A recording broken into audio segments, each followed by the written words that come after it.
Wednesday in Tryon, North Carolina. It is another beautiful day. However, I will tell you in honesty, it has cooled off considerably.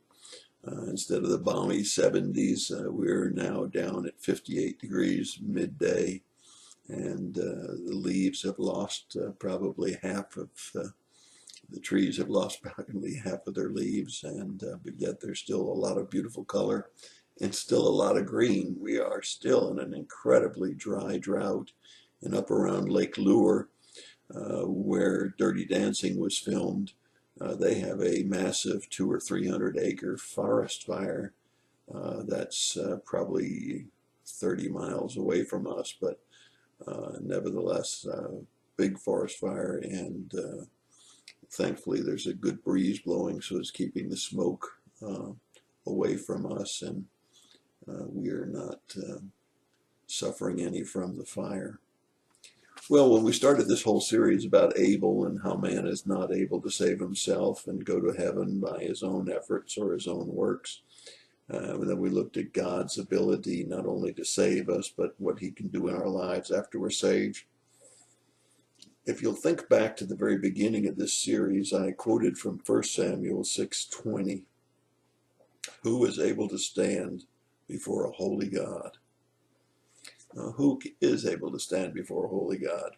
And that brings us to the last in this series, 3 more verses that I want to share with you. First of all, God is able to comfort us. 2 Corinthians 1:4, who comforts us in all of our afflictions so that we'll be able to comfort those who are in any affliction with the same comfort we ourselves were comforted with by God. So he's able to comfort us in the midst of our afflictions, and that's a wonderful thing. The second verse that I want to share with you is found in Revelation chapter 6, verse 17. Revelation 6:17. For the great day of their wrath has come. Who is able to stand? That's a question you have to ask yourself. And the answer, of course, is found in the scriptures, and it tells us very clearly from our previous study that we're able to stand before a holy God if we have Christ Jesus in our hearts, because it is he dwelling in us that makes us acceptable and able to stand before him. And the final verse that I want to share with you today is found in Jude 1:24.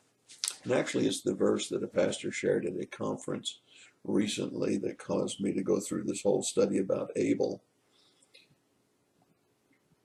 Now to him who is able to keep you from stumbling and to make you stand in the presence of his glory, blameless and with great joy.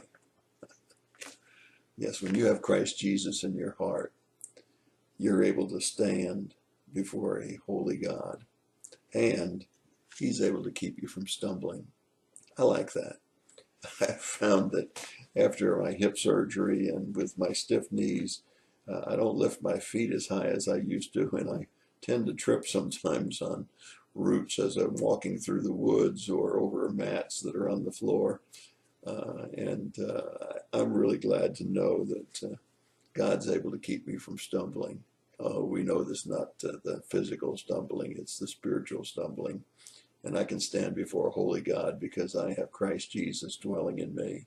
That's your thought for the day. God bless you and have a wonderful day.